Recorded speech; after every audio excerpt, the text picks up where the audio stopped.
What's going on? Welcome back. Let's jump into some tattoo TikToks. Let's do it. Okay, first off, let's talk about this one. I win worst healed tattoo. Okay, let's see it. So far, it's fresh. I'm not impressed. It's just an outline.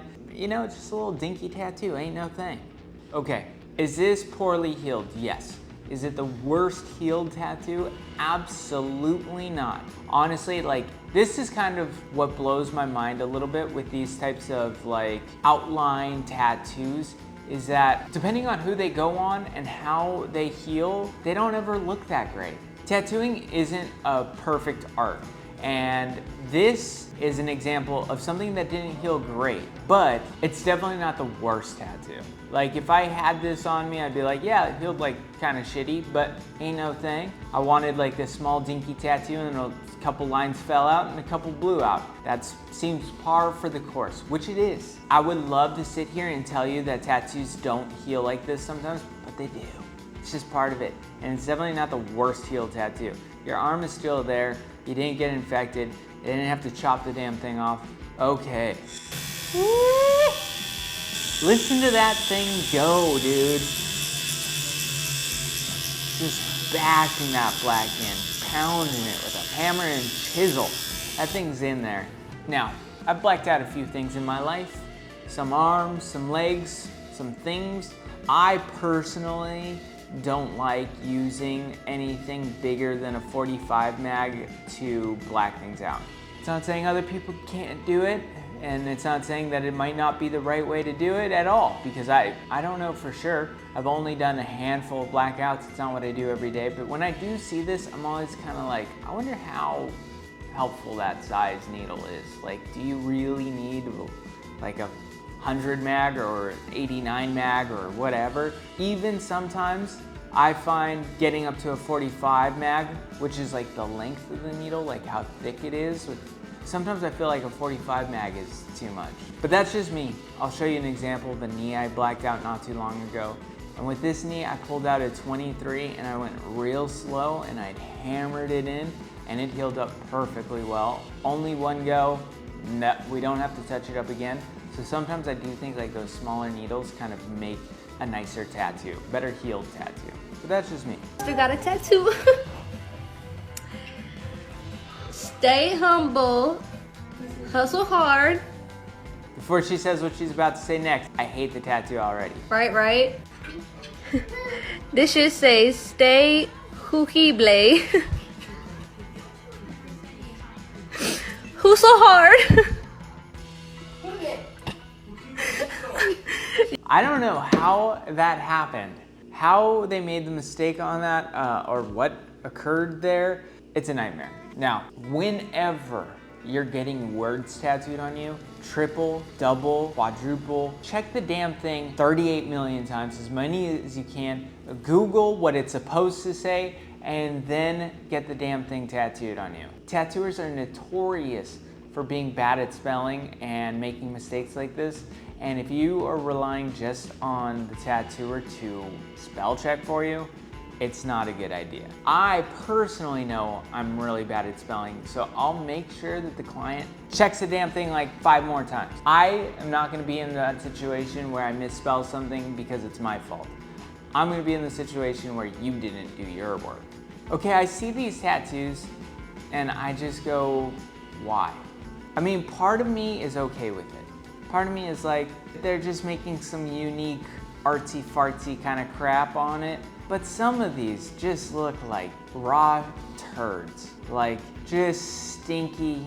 You could smell them from a mile away and you're just I don't like that. Whatever I'm smelling, I don't like that. And that's these tattoos. Kind of hate them. And I'm not surprised that I hate them. I mean, realistically, look at them. They look like chicken scratch. I'm always who's getting this? And why are they getting this? How does this have 17,000 likes? Maybe it's a generational thing that I'll just never understand because I'm now older, but I look at it and I'm I hate it. Yeah, okay, had enough of that. My eyes are hurting. Bro. This makes me laugh because I feel like I'm watching the same quality of work, but one is considered artistic and the other one is considered trailer trash art. This is what you do when you're junked out. This is what you've done when you've been like pounding beers for the last 4 days, tweaking on meth, doing wild shit. And that's what you get on your arm. And like, I'm gonna pull up the videos we just saw half a second ago of some crappy flower things, and they look the same, my dudes. What is going on here? Why is one cool and why is the other one trashy? I don't get it. It'll always kind of blow my mind. Off to the next one. Okay, so I have always gone to tattoo artists that charge by the piece, and I have no problem paying a good amount for a good tattoo. But this last guy I went to charged by the hour. And so he originally quoted my tattoo that I got as like 2.5 hours. Let me show you what I got. Okay, so this is the last tattoo I got, right? It's not really super intricate. This man put this into 2 different sessions. 2. The first session was just the outline, but he didn't tell me it was gonna be 2 sessions. He told me it was gonna be 1 2.5 hour session for the whole tattoo. This man took so many breaks. Every customer that came in just to talk, he would get up and talk to him. And like, I paid for my time ahead of time. And then he decided he wouldn't be able to finish it that day. So he turned it into 2 sessions. So I had to pay 2 sitting fees. And the last session, he took 6 months to book with me.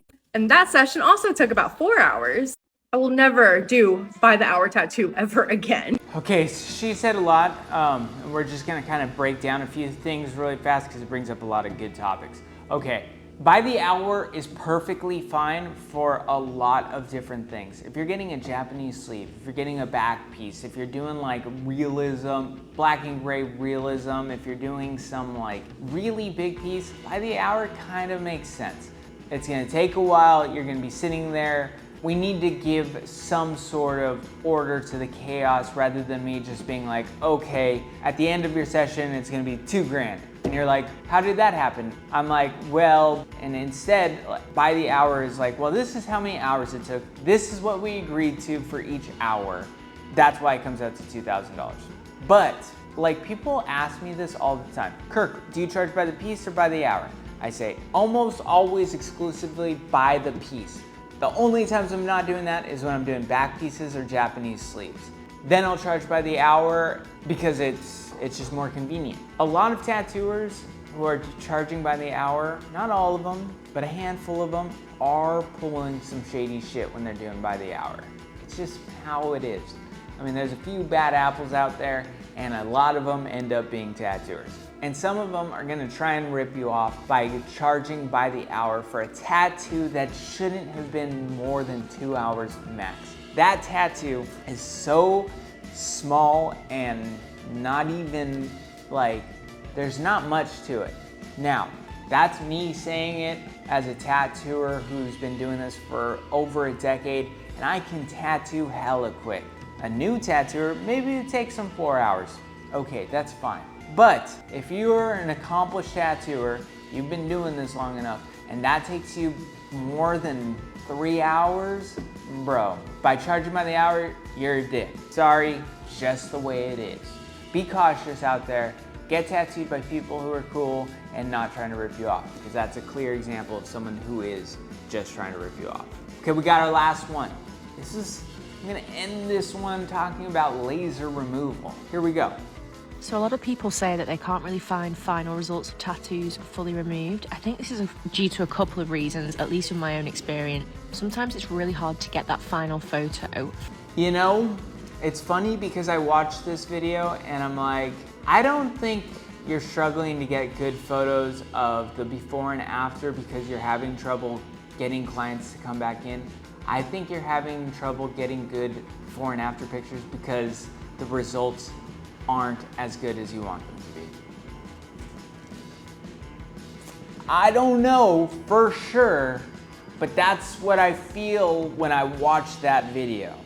Now, if I was going into my final session and I had this compass that looks like it's still very much there, or if I had this skull, or if I had this weird colored rose, I'd be like, I don't know if I'm gonna be done after this session. What is happening here? Why do they look so bad? And keep in mind that every single tattoo you saw here looks like they were black and gray, because I don't see an ounce of color. Maybe that's just because they're lasering shit so well, but I don't really think so. I think that they're showing us black and gray because those get the best results, And if these are the best results, I'm bummed. Now, the discoloration, the white spaces, the what looks like skin irritation. There's a lot of reasons that I don't think that these results are that good. And it would be a little nerve-wracking going into my final session being like, I just spent like $5,000 trying to remove this crap and it still doesn't look that good. Maybe I'm wrong. And maybe like this just, you know, once these really fully heal out of 6 months, you don't even notice the tattoos. But I feel like they're relying on people to like grow out hair or something so that you don't see the discoloration. I don't know. There's something here. I don't really like looking at these. They bum me out because I'm like, you can't completely remove them. Something will always happen. Maybe laser removal is just kind of a scam. I don't know. I'm gonna take that back a step. These results are better than having some of the tattoos, sure. But it doesn't feel like you're going back to your old skin ever again. Some of these results, you're gonna have to stick another tattoo over it so it looks good. That's just the way it is. And that's probably why laser companies have a hard time getting good photos. I don't know, maybe that's it. Just so you know, we are scheduling for July and September in Southern California. Check out the link below, schedule an appointment, get something sick tattooed. Let's start a back piece or something wild. Let's do it, bros. See ya.